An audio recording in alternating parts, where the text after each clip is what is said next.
Well, ladies and gentlemen out there wrestling with Ego's Land, we are at the point of the weekend where the tryptophan is wearing off slightly. You ventured back out into the kitchen for that third or fourth or fifth helping, in some cases, of Thanksgiving leftovers. Or in the case of our new mate from across the pond in Birmingham, just food. And it's that time in Wrestling with Ego's Land where we gather around for another course of wrestling infotainment. I am one of your hosts this week on the intellectual state of the wrestling masses, Brian. I am joined by the big man, Isaac, and I am joined by the international representative to the delegation of Wrestling with Egos, Katie Hinken. How are you, all gentlemen? Good to go. Good to go. Excited to be here. Let's do this. Banging. Much more awake than I should be at 3:03 a.m. Let's go. Yes, there is a time difference, as we've underscored before.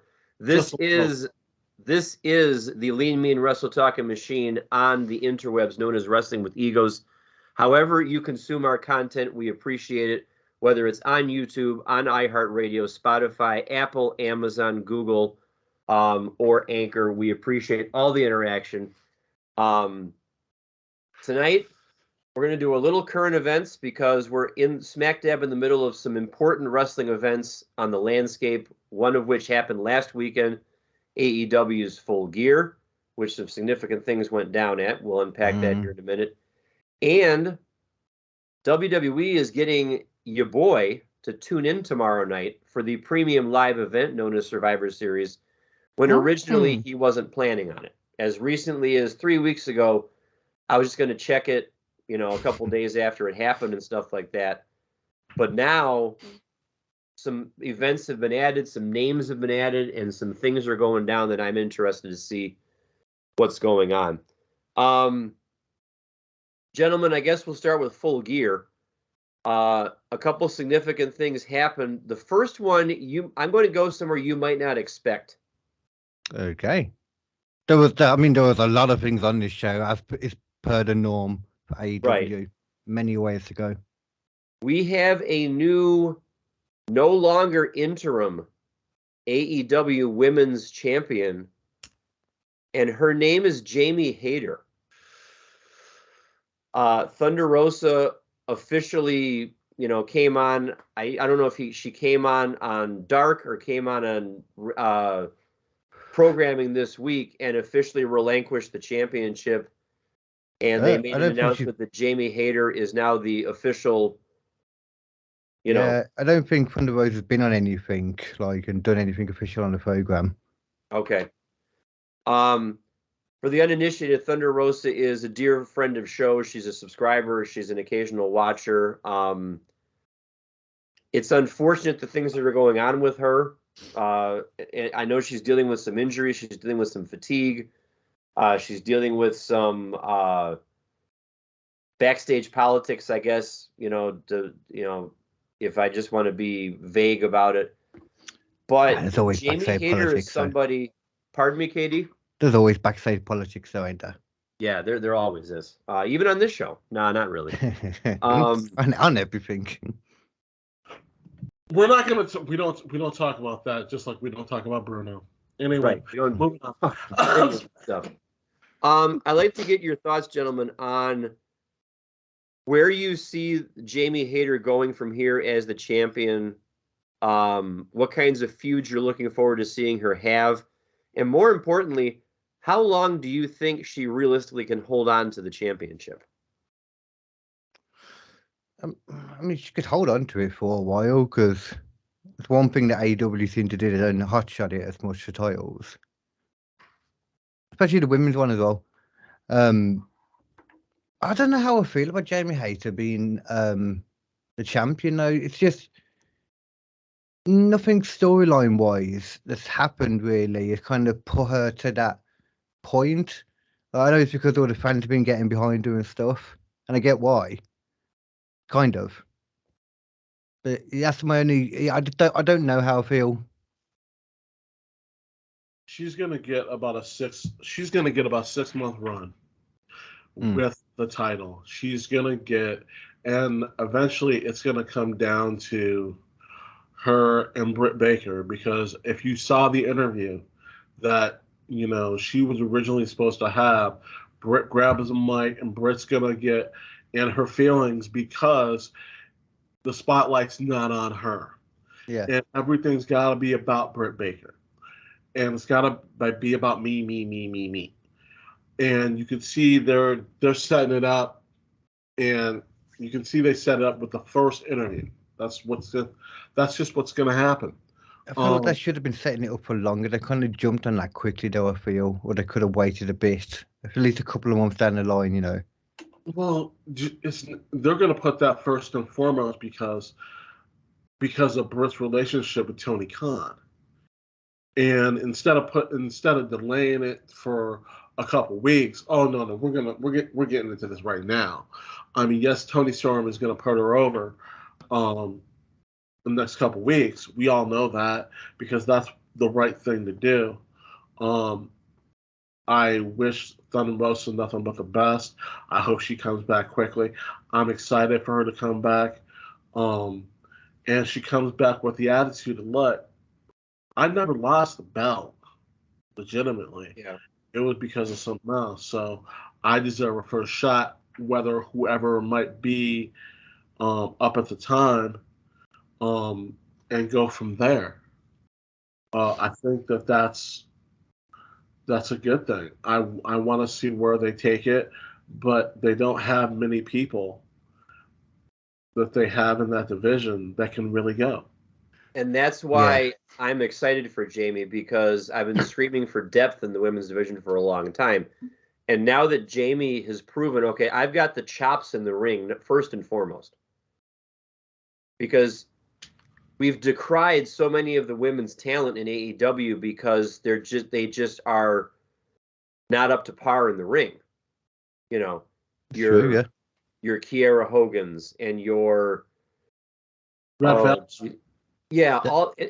the they've also been revolving booked cast of terribly as well. baddies that are with Jade Cargill and stuff like that. And Jade Cargill is getting better, but again, you're nowhere near being able to spin into a program with the women's champion and be credible. One thing that I thought was quite good about Full Gear, though, actually, specifically, I didn't realise it till after, there was actually 3 women's matches on that show, which for AEW, that's on the proper show, that's rare. Yes, that's... And they all had a reason to be there, too. It's a step in the right direction. It's not just a match for the sake of a match. There's a storyline, there's... They were good as well, all of them. Because I like Jade Cargill as well. You do? Yeah, I'm looking forward to the day when she's still new. I think it's good she got the TBS rather than the women's title as well. What is it? I want to give Katie a chance to defend that take. What is it that you see in her that gives you the belief that she's going to be a good one someday? I mean, I'm not saying she's going to be a good one. Look at her like you look at Goldberg. He's got a look to him. He's different. When he was popping up at the time, he stood out. She just stands out. Don't imagine she's going to be an amazing wrestler at any point. She might be. I don't know.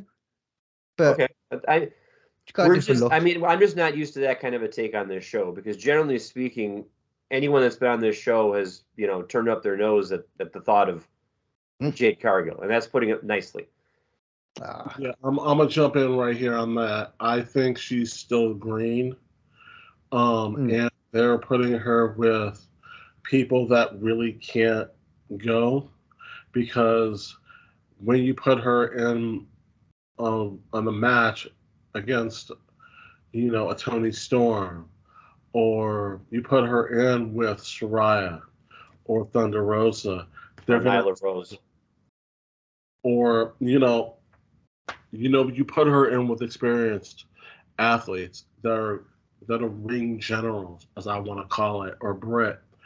They're gonna really, the difference is gonna really show up. Mm-hmm. And the difference that this person can really be in a match, and this person really shouldn't even be in the damn building. Yeah. That's the way I look at it. And you're throwing meat to a wolf and saying, "Oh, because she has the body of a Greek goddess, that's why we have the belt on her." And the way I look at it, Katie, you may feel differently, but that I don't think that just because you have the body type, you It's know, not. No, it's not just that though. But I know what you mean. But she needs to put the work in. She's green as hell at the moment. Yeah, like no denying that. She's got very good. Like you can tell she's an athlete. Do you know what I mean? If she puts the time in, I could imagine she'd be quite good. She got like just a good like. I know it sounds weird to say a good body for it. You can but just you you just still need a couple of years to develop Yeah. to be yeah that yeah. good. And I don't. And and for me personally, she ain't there yet. Oh no, she ain't there yet. I think she'd do a lot better in WWE, like especially in NXT, for example. I think she developed so much quicker and better there. Yeah. Especially right now with how it carries on in WWE, you know, Triple H and all that. The I don't want to say like going from NXT up to top WWE, you can actually see the progression trail of that, which is like Whereas in AEW, you're just kind of out there and you're learning on the job and that sort of thing. yeah, and I mean, you mentioned Soraya a second ago. Like, I do not want to see her face Jade Cargill. I feel like Jade Cargill will probably break her. There's not Yeah, those many, two don't need to be anywhere near each other. no, there's I not don't. many she could Soraya learn needs to from. be in there with people who will take care of her number one first and foremost. You know, They You have the got. skills to it. even though you watch if you saw the media scrum on YouTube, Soraya, I thought was very eloquent about all the procedures she went through and all the tests she went through to make sure that if I do this, what's the risk and is it a low risk? Is it that kind of thing? Because that's was my biggest concern when she came back was that is this a good idea? Because I guess I didn't realize the extent to which she was messed up before. Moving on really quick to the next thing on my bullet list. Are we surprised that the Elite is now down 2-0 to Death Triangle in this best of 7 series for the Trios title? I did not know that it was made a best of 7 until I tuned into Dynamite Wednesday night. And to the point where I was messaging RJ, who is a contributor to this show and the chief AEW apologist on this show. And I asked him, since when did this become a best of 7 thing? But before he could get back to me, the commentator said because of the way that the Death Triangle won at Full Gear with the hammer and all that kind of stuff. It still doesn't make sense because they're still going to acknowledge that win. It's just now you got to win a couple more as well. Right. But they did say it at Full Gear though. To Yeah. be fair to them. So I guess it's a two-part question. How do we feel about the Elite being back now, and how do we feel about them being down 2-0? And is it going to matter in the long run? Are they eventually going to get these titles after however many, maybe like a winter is coming or whatever the next big event is? Katie, I mean, what was it? No, I'm not surprised that what was the first question again with that? How do we feel that they're back now? Oh, yeah. To be honest, as soon as the match was announced, I was thinking they can't just take the titles off Death Triangle, but they're gonna just take the titles off Death Triangle. And that didn't happen. And I was thinking, oh, how are they gonna take the titles off Death Triangle now? Oh.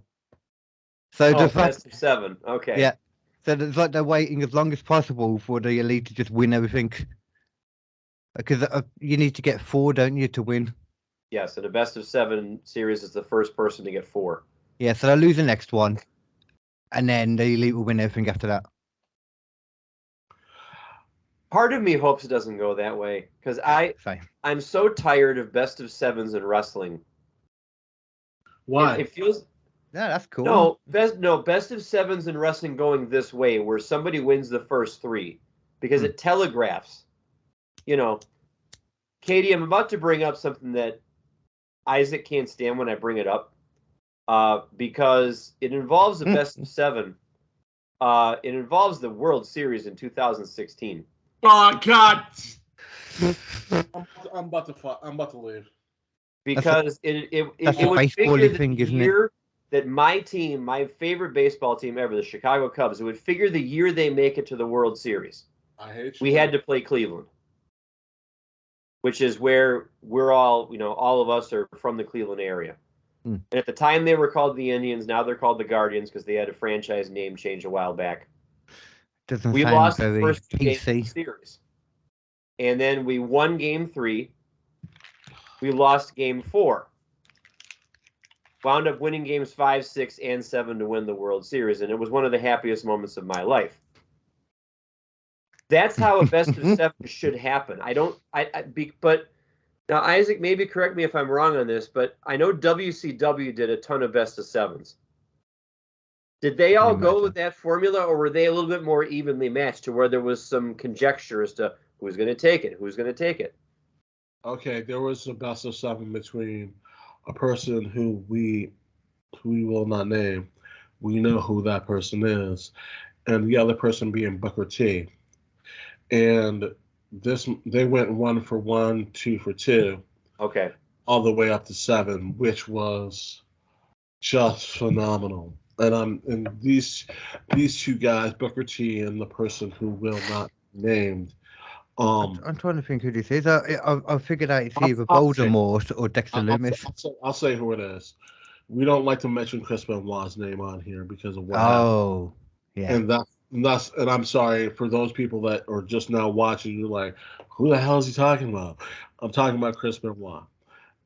Chris Benoit versus Booker T, and both of those guys. If people don't know who Chris Benoit is watching this, then after you get finished with this episode, load up YouTube, watch one of the many true crime documentaries. Actually, watch the true crime documentary about it on this channel run by this sexy dude called KD Comedy Inc. There's a whole little podcast about it. That's one you can listen to. But I digress. Sorry, carry on. Generally speaking, we understand the in-ring work that he did, but we generally speaking don't bring his name up because of reasons. I think that's fair. But I guess my whole point is when in a best of 7 in wrestling, when somebody takes the first 3, it's so blatantly obvious 99 times out of 100 what's about to happen. And I feel like you strain credibility the more you do it that way. So the Elite should probably win the next one, or even the next 2, in my opinion, to make it must-watch television, to make put some kind of seeds of doubt in your mind. Like, yeah, okay, fine, the Elite are inevitable. They get every championship anyway because they're the EVPs and yada, yada, yada, yada. But yeah, we know how the story ends. At least make me not want to push the fast-forward button or the scan button or whatever when I'm watching it back, because I recorded it because I was working or whatever. Right. And there's some purely selfish reasons for this too. Every time I see Ray Phoenix on my television, that man does something I've never seen in a wrestling ring before. He's got to be one of the most creative minds there is right now in wrestling, bar none. I'll tell you how I feel about him as well, though. You mentioned earlier, like with Soraya, it's the same thing with Daniel Bryan. Like there's certain wrestlers that have hurt themselves, like the neck especially, and every time you watch them again, since my dog's like dying down there, every time you watch them again, since you're worried that they're gonna like just break again. You just constantly got that worry. Yeah. Ray Phoenix, because of all the stuff he does, I'm constantly worried that he's just gonna break. He's landed on his head so many times. I don't think he's ever really got that injured that we've seen, like during AEW, for example. He got little injuries, but not as bad as they should have done. It's a very dangerous style of wrestling. I mean, the lucha style just inherently lends itself to that, unfortunately. I mean, we've seen it over and over again with Rey Mysterio and the times that he's had to be out for periods of time. And, I'm sure there's some other luchas that I'm forgetting about, that have had horrific injuries and things like that. But Ray Phoenix, to me, is just a treasure and should be protected at all costs. Tony Khan. There you go. Yeah. You know, You should I stop guess doing so much of the crazy stuff, and like him being like a singles champ would be great. I still think Death Triangle is also put in that category. With those guys are phenomenal athletes. Yeah, yeah. And they need to be protected and done the right way to just sit there and watch the was magnificent. it Ray Phoenix? Was it 2 years ago that he had the singles match with Nick Jackson that blew everybody's mind? It all Yeah, started the I think it pandemic, wasn't was. I think it was because Matt was sick or Matt was injured or something like that, and they were putting a match together on the fly, and Ray said, "Well, let me wrestle Nick," and it was a match of the year candidate. It was like the end of the year thing too. We had to like kick off. I think we had to like get one of our nominees for the match of the year out and put that one in. You know, it might have been more recent than that as well, because wasn't it the first time they'd ever faced, which was a surprising thing about it. This was 2020, as I recall, because Was it? this was back when they were at Daly's place and there was like 20 people in the building and stuff Oh like yeah, that. it must have been then, yeah. And then Isaac, I don't know, did you really give your thoughts on the elite situation? Like, because I know we got on sidetracks about baseball and about Yeah, thanks for bringing that up. well, you know, for yeah. context, it's you know. Hey, Chicago, what do you say? I'm glad that I'm not really happy to see the elite back just yet. I think the elite should have been out for at least a couple more months to build up, anticipation for them coming back. I think there should have been a little bit more. Tony Khan should have been like, look, this is your EVPs. You're supposed to set the bar. With all the stuff that's been going on in WWE with Vince and all that other junk and blah blah blah, you need to be better. And we need to be better. And we need to set the example. We need to set the bar. And you get into the fight with, the champion after he wins, after all the other stuff. This is not what we want. This is not conducive to us. Punk threw the first punch, didn't you? Just to remind myself. I'm sorry? Did Punk throw the first punch, or was it? We still have no idea. I swear I heard that it was. I can't remember now. Doesn't matter. You got into it. But it doesn't really matter. Your talent can sit there and say whatever they want to say to you, but you have to be bigger. If you own the company, you better sit here and be able to still take some punches and not flip off at the pop off at the mouth and be you got to be the bigger person, even though you don't want to be the bigger person. Right. And that's where I have a problem with. Am I excited in the best of 7? It's gonna be some phenomenal matches. So I'll be excited to see. And one of them, and I really think that the last match, number 7, is gonna be one of the matches of the year that we're gonna talk about at the end of this year. But I think they should have held off on it. They're eventually gonna get it because they get everything. And the only time they ever put somebody over is Private Party, and that was in the first week that they were on TV. Right. Yeah, the first year they didn't win anything, and then it was like you knew it was coming at some point when they were just going to start winning everything. And fair enough as well, because you knew it was going to come at some point. They were some of the bigger stars. Which leads us to the generational talent. Maxwell Jacob Friedman becoming your new AEW World Heavyweight Champion. I'm going to go first because my take might surprise you. I felt like it was a small bit anticlimactic with Regal sliding him the brass knucks and Regal now supposedly aligned with him as much as anybody can align themselves with Maxwell Jacob Friedman, because you align yourself with him at your own peril.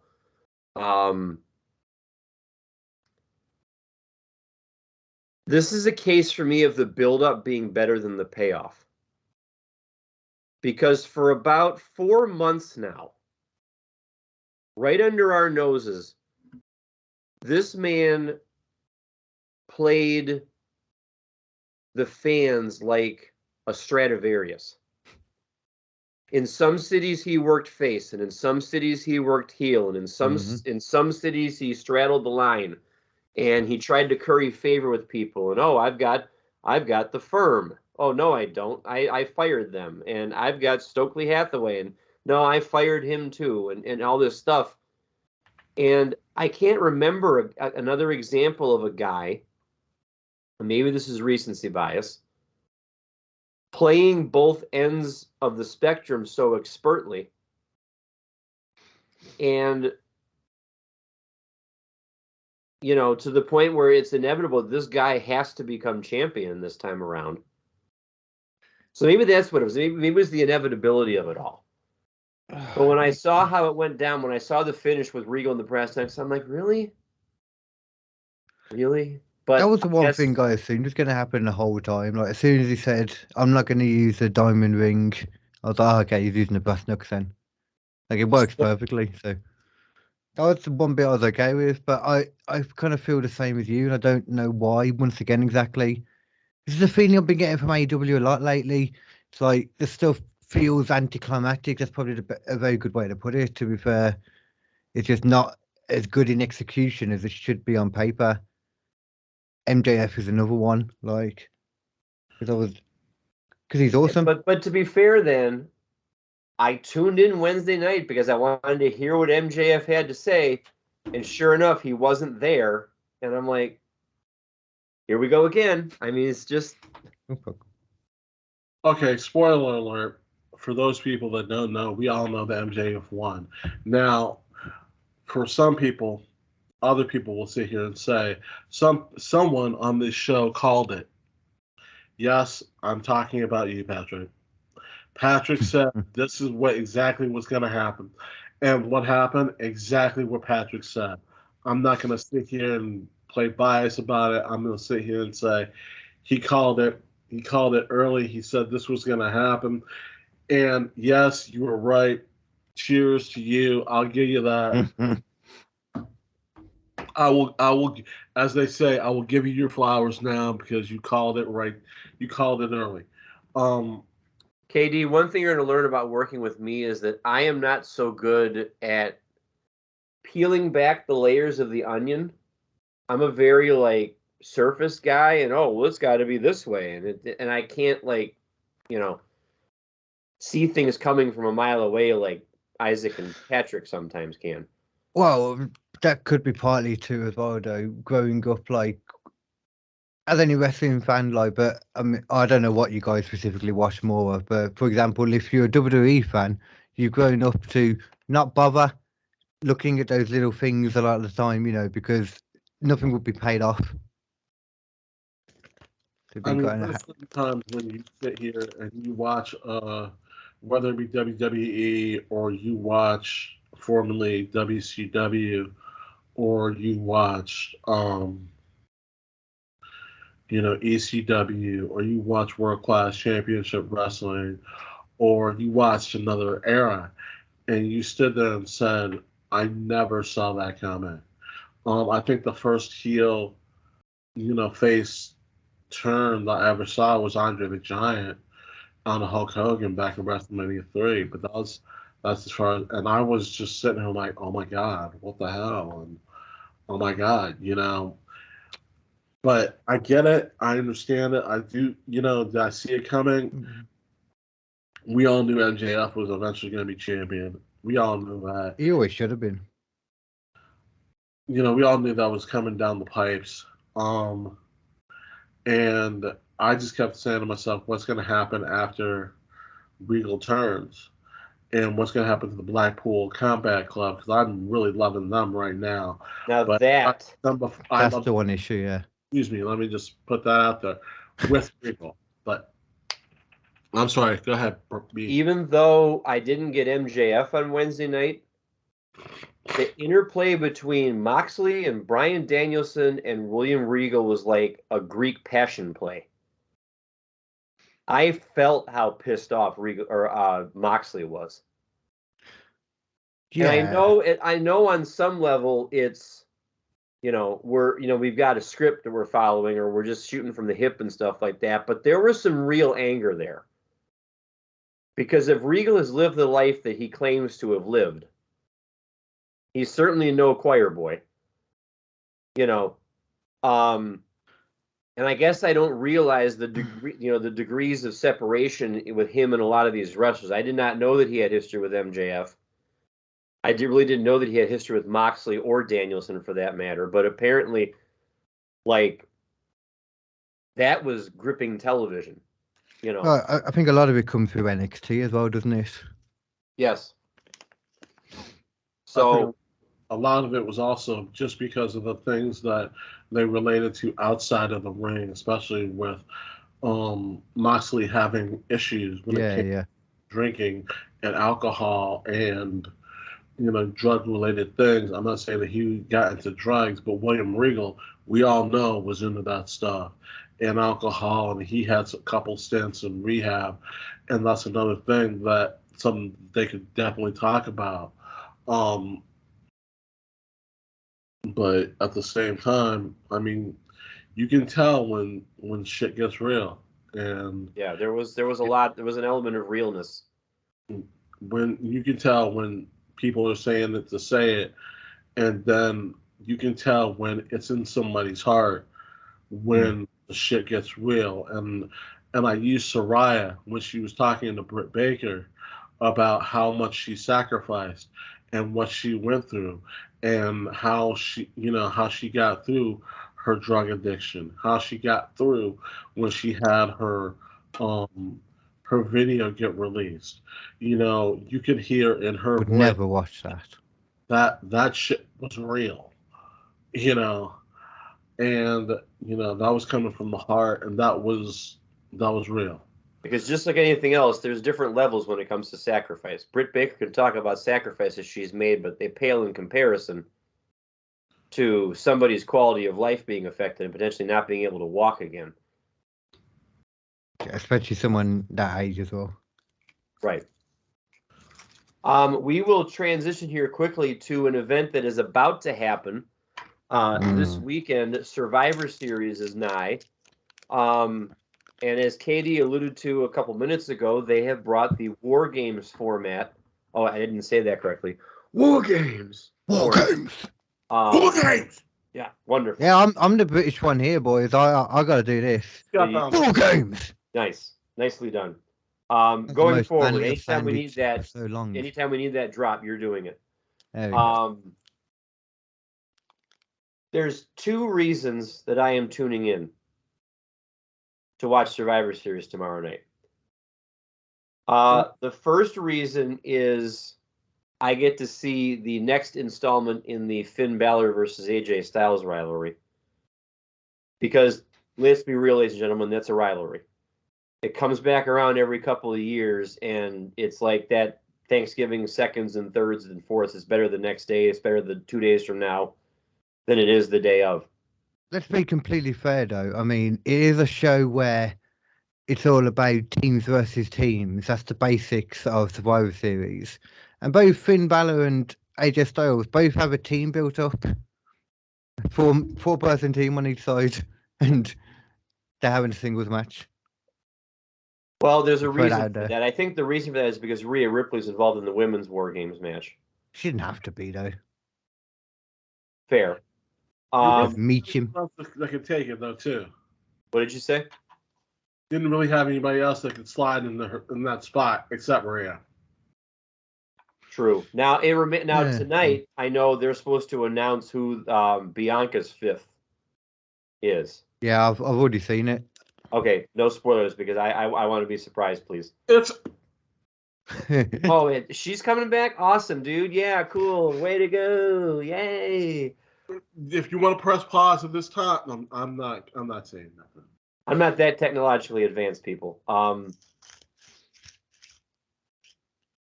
So that match, I know Survivor Series is historically teams versus teams, but when you get two guys like that in a singles match, I don't care what the circumstances are.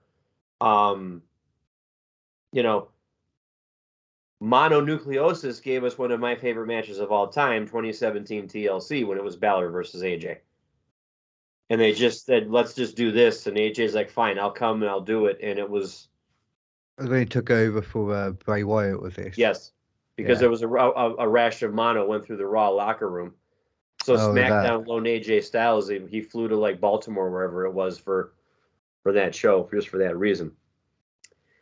The other reason that I'm tuning in is the fact that my dude Kevin Owens has been added to the Brawling Brutes team for their match against the Bloodline. And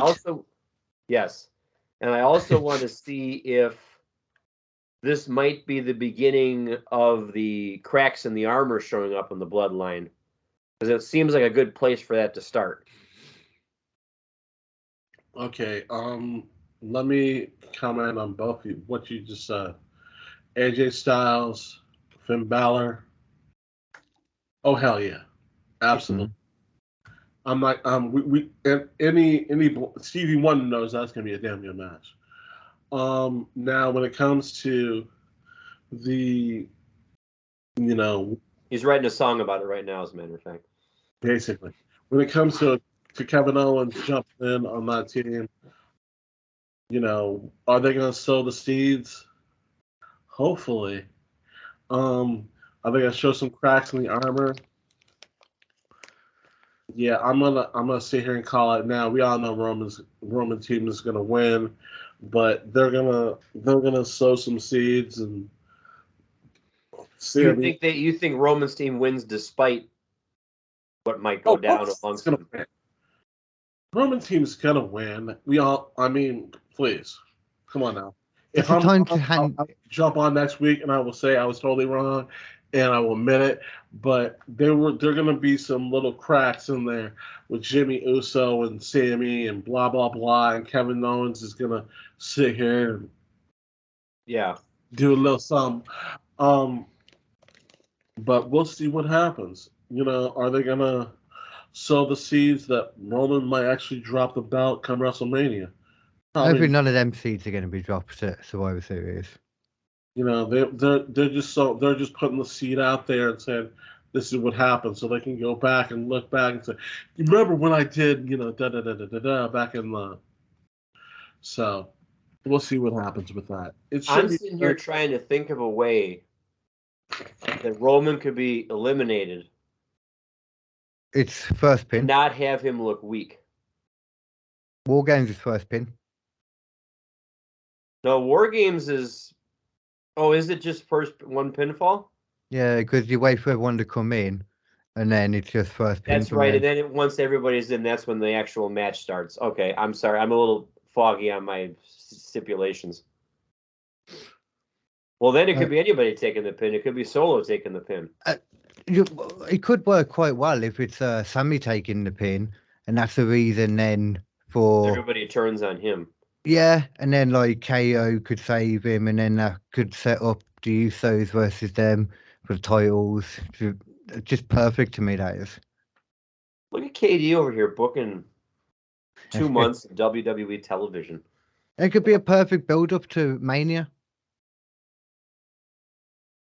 I mean, apparently The Rock's supposed to be coming back, but I don't know how set that is. KD, I'm the biggest Rock fan. Like, I'm such a Rock mark, as you can tell by looking over my left shoulder. But even I think that ship has sailed. If he shows up, I'll be happy. I'll be pleased as punch, but I'm not. There's other matches that I would rather see at this point. I would have loved to see The Rock versus Roman 3 years ago, 4 years ago. And maybe if COVID hadn't happened, we would have seen it already. But I don't know. The one best thing out of everyone, Roman benefited from COVID the most. He came back and he was just greatness on a different level. That's true. He definitely did. So please watch Survivor Series. I think it's going to be a great show. You can give us your opinions on Full Gear and Survivor Series by tweeting the show at WrestlingXegos or emailing the show wrestlingwithegos@gmail.com. And now we've come to the part of the show where we are going to turn the spotlight on our newest member, Katie Hinken from Birmingham, England. Katie, if you want, before we get started, why don't you give them all your socials and that sort of thing, and plug anything you got that you're working on right now? Everything is via KD Comedy Inc. on can't think where it's all available now. Facebook, Spotify, YouTube, all the usual stuff. There's videos on YouTube, video podcasts. There's just podcasts on the other one. There's stuff in places. Find them there. Very nice. I am ready to be grilled. Like a vegan burger, I am prepared. Okay, well, I got the spatulas and the tongs and everything ready to go here. I'm fully processed. We'll start off with a softball. What is it that makes you a fan of wrestling, or how would you describe your wrestling fandom, as it were? Like an abusive relationship. Go a little deeper than that, please. Well, I need you to unpack that. I've always remembered being there. I can't imagine not being with it, but it constantly annoys me, especially years ago. It's got a bit better lately, but years ago, nothing it did would make sense to me, and then something would be really good, and then something else would just annoy me for ages. Trying to find those diamonds in the rough. I can't help but give it another chance. I just can't help but do it. When did it start to annoy you? It's annoyed me a lot over the time, like a lot of WWE booking. But I mean, I say one thing, for example, that annoyed me a lot. I think a lot of people made out that AEW was a lot better than it was for like the first year and a half. It didn't annoy me, but it was just one thing that I wasn't that into. I watched it all, but I wasn't that into it. What was it about the presentation for the first year and a half that you didn't like, or that you didn't get with? Isaac, be nice. I'm a media snob, and it's all the what's the word for it? Like production value. Yeah, like not so much the value, but just it in practice, like the cuts and that, and getting the timing right. You don't see any of that on WWE. Like it's a well-oiled machine, you know, and you don't notice how good it is until you watch AEW. Before they're a lot better now. Isaac thought you were going in a completely different direction with that. Like you were going to sit here and denigrate the good name of Hangman Adam Page and, you know, all these people. And Isaac, we brought that up on this show before. Patrick has mentioned on this show before how he wishes the camera people and the audio people on AEW would be, you know, got to let him finish the thought first before you just, you know, get your pitchforks out and everything like that. WWE do sometimes too. I mean, they did it recently with Mia Yim and Rhea Ripley. They missed her attack. Don't know whose fault that was. It was Mia Yim's or the man behind the computer. I forget his name now suddenly. What's his name? Kevin Dunn. Kevin Dunn. I don't know. He has my initials. Is he still there, or did he leave? I can't remember. I think he's still there at the moment. I'm pretty sure he's embroiled in something else over there. As soon as he's finished with that, then I'll probably kick him. Right. Katie, who is the first person you ever recall being a fan of wrestling-wise? Oh, that's a good question.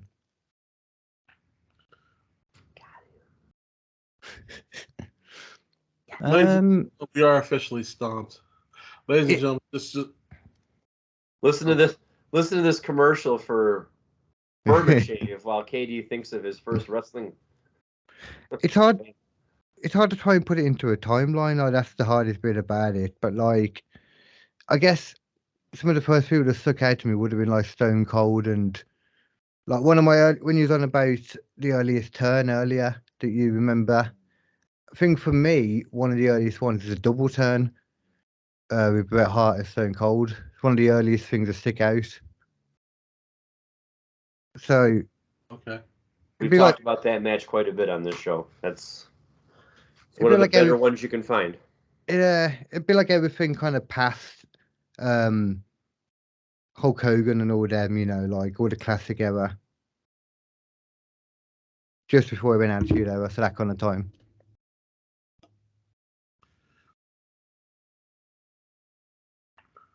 And then another important question I have, because I've been actually wanting to ask you this for about a month now.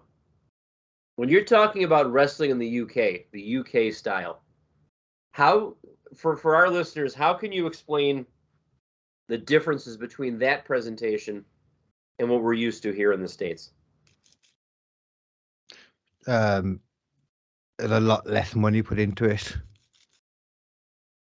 I mean, as far as the British wrestling style goes, a lot of it's just from what I've seen, like, because there's not that much wrestling to go and watch now, and I never really watched that much independent stuff.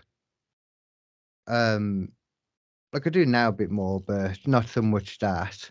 But I'd say the only difference with British strong style is it's the same as Japanese, really. Japanese strong style. It's the same differences with that, with the American style. No, I wouldn't even say the American style though. It's like the more sports entertainery style, like WWE versus AEW, because they are very different styles. And I can't say which one of the two I prefer personally. Sometimes it fluctuates for me. That's why That's fair. I've never like hated AEW or anything. I've always watched it. There's just been certain times when it's been more, especially at the beginning, more so when it was like a slug to get through it, the chore. And so obviously was WWE a lot of time.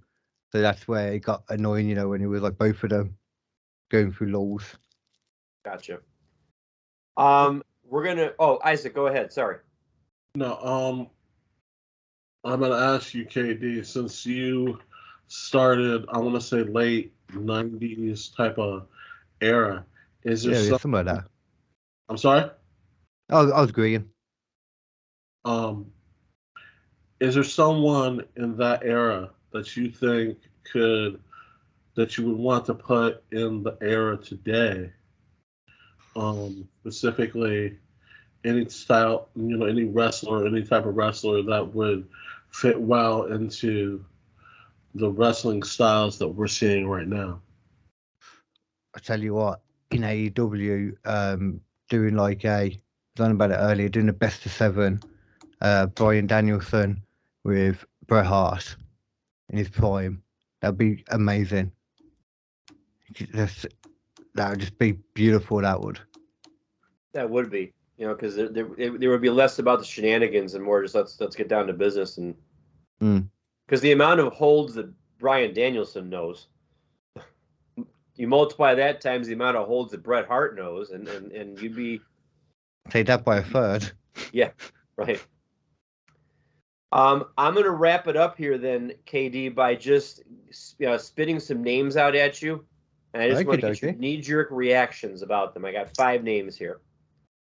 John Cena. Better than people make out. It's fair. Funnier as well. MJF. The future. Don't know if I'd say a generational talent. Because there's so many people. I said that because that's what he calls himself. I am generational talent. Can't say I agree with him. There's so many people in the world right now. There's probably a couple of MJFs out there. We'll just never know about them. True. CM Punk. Boo. Oh, okay. I thought he was kind of annoying when he left WWE. That was like the way he went, and that it was like, oh, okay, you're a bit of, I get it, but you're a bit of a dick then. And then everything in AEW just confirmed that.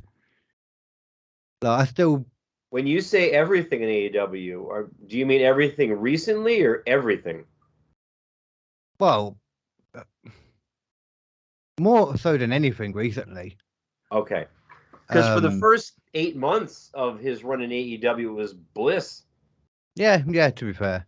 And then it all went so horribly wrong. Yeah. Just Like, broke the ship. You broke the bloody ship. the one thing I think about with that is, like, imagine how Vince McMahon would have reacted to that. Vince McMahon in his prime, anyway. Like, he wouldn't have hit them, but I don't. From what I've heard, I'm sure like CM Punk didn't. CM Punk threw the first punch. Sorry. Yeah. Because if that's true, then them being bosses, you can't really complain about. You know what I mean? It is more about who threw the first punch.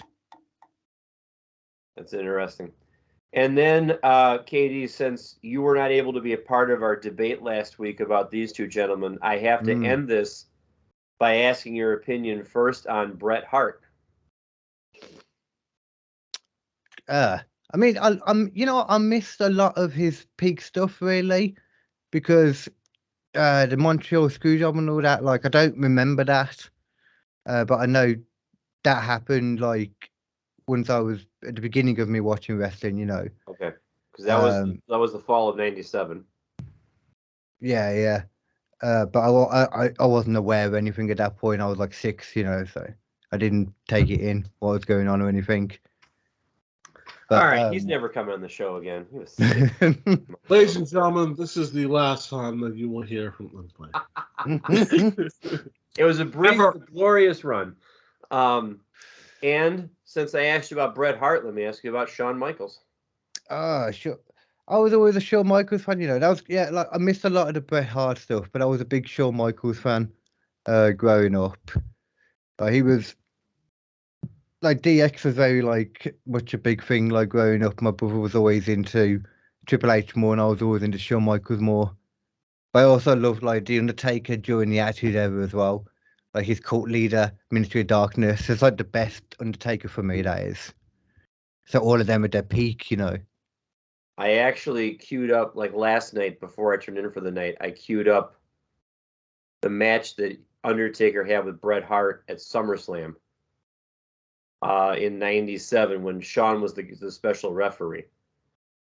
And, he with the shorts, is that? Yeah, well, no, that was for the Iron Man match with The Rock and Triple H. He had pants on for this one, but this is the one where his pyro went off, and JR's like, all the other referees are gonna want pyro. And then Jerry the King Lawler said, yeah, Dave Hebner would look good with a Roman candle behind him. But I used to love when the Undertaker would stand on the ring steps and just go like, pop, and then the lights would come on, and you had that bang and stuff like that. I'm gonna lie, that was the one part that annoyed me when I was younger. I get to the ring already, man. Hurry up. Yeah. didn't have the luxury of nowadays. Like, that's one thing for me when I watch wrestling.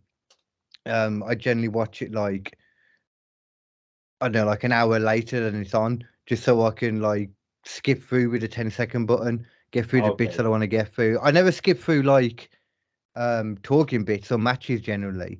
It's just sort of little adverts in between and stuff, and the long entrances sometimes. There's a bit it takes to make. Well, but when Roman Reigns and the Bloodline come out and that computer generated, tree, you can't fast forward. You have to acknowledge him, Katie. We're not doing that. What was it the JIS was saying again? Instead of acknowledge him, they were saying something else, and I forget what it was now. Are you asking about the Jericho Appreciation Society? What they say?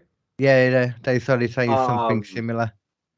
Because I love how they're doing little rips on it all. Appreciate us. Appreciate us. That's it. Yeah.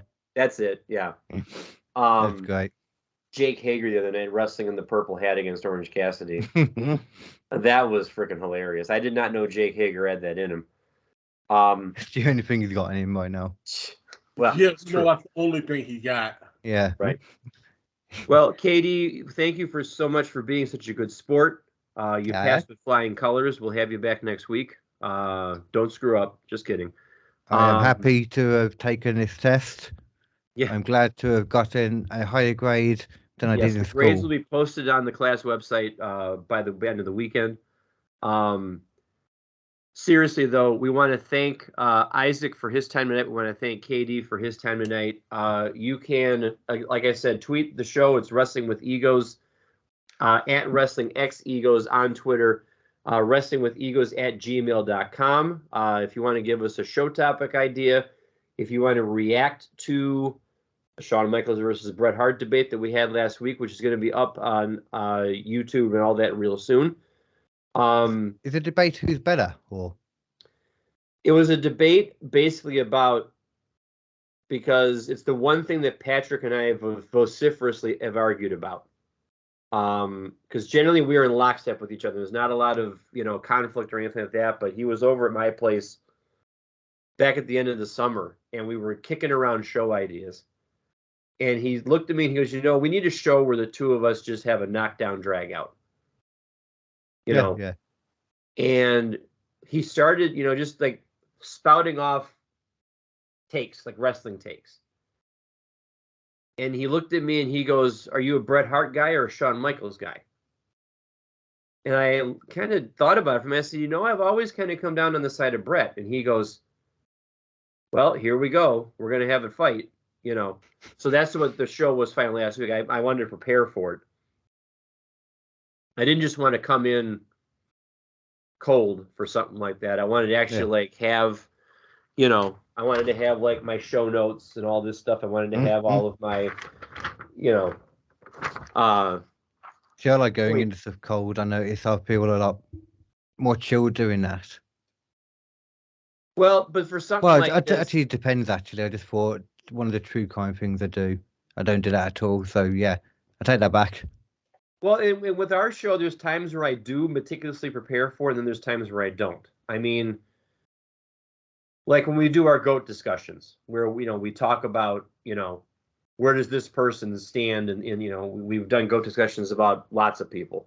I want to make sure I have my facts right for that, because I don't want to quote something incorrectly or So for something like this, like CM Punk in the GOAT thing for you too? No, the GOAT category. He did not. We would not. I don't think at this point we could do a show with a straight face about CM Punk as a GOAT. Okay. His contributions are great, but I've just come to the opinion that he's just difficult to work with. Yeah. That's things aren't going his way all the time, and you can say that about a lot of people. I mean, I could see him going back to WWE though as well at the same time. Totally, even more so now. Just for the money. I don't get that sense. I just don't get that sense. I just don't see where he fits in anymore. Because he had a golden opportunity here in AEW, because when he first came on and he was listing all the people he wanted to work with, and he did that send hook line, which I was running into the ground. Ask Isaac. I was running that line into the ground for like a month, to the point where they're like, "Would you please stop?" They've dropped the ball on Hook, stop. He had all these people he wanted to work with, and then he had to go and keep bringing up old wounds from like 12 years ago and stuff like that, and then badmouth the Bucks and Kenny and stuff like that. Whether it's deserved or not, you don't do it on the microphone. Yeah, the whole Hangman thing, for example, that was so it was really petty. Like, that was the first kind of inkling you had towards any of the backstage stuff going on. And yeah, I mean, I looked at that and you could see you could just see what it was right away.